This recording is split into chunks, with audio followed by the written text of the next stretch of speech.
आज आपण पाहणार आहोत डोसा आणि इडली सोबत जे सांबार खातो त्या सांबाराची अत्यंत सोपी अशी रेसिपी। त्यासाठी इथं 1 वाटी तुरीची डाळ, 1 टोमॅटो आणि 1 मीडियम साईजचा कांदा 3 शिट्ट्यांमध्ये कुकरला शिजवून घेतलेले आहे सर्व मिश्रण।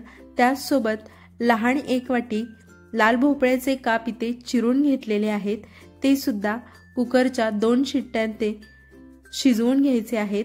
तुम्ही इथं पाहत आहात मी 2 शिट्ट्यांमध्ये हे लाल भोपळ्याचे काप शिजवून घेणार आहे आणि सर्व मिश्रण डाळीच्या मिश्रणात एकत्रित करून रवीच्या सहाय्याने व्यवस्थित असे एकजीव करून घ्यायचे आहे। तुम्ही इथं पाहत असत अशा पद्धतीने हे सर्व मिश्रण मी एकजीव करून घेतलेले आहे। त्यासोबत आता गॅसवरती पातेलं गरम करण्यास ठेवून दिलेला आहे। पातेल्यामध्ये 2 ते 3 चमचे तेल ॲड करून घ्यायचे आहे। तेलामध्ये तेल छान गरम झाल्यानंतर तेलामध्ये आता आपण मोहरी ॲड करून घेणार आहोत। लहान 1 चमचा जिरे ॲड करून घ्यायचे आहे, लहान 1 चमचा।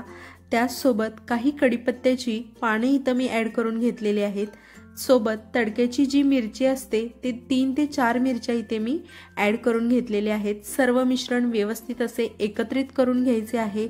थोडीशी हळद याच्यामध्ये ॲड करून घ्यायची आहे, म्हणजेच लहान 1 चमचा।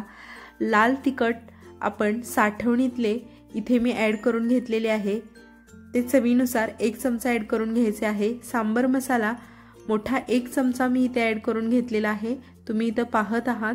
त्यासोबत लाल मिरची पूड सुद्धा आपण इथे 1 चमचा ॲड करून घ्यायचे आहे, तुम्ही इथं पाहत आहात।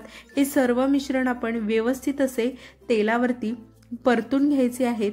मिश्रण तेलावरती परतून झाल्यानंतर आपण जे डाळीचे मिश्रण आहे ते या मिश्रणामध्ये एकत्रित करून घ्यायचे आहे।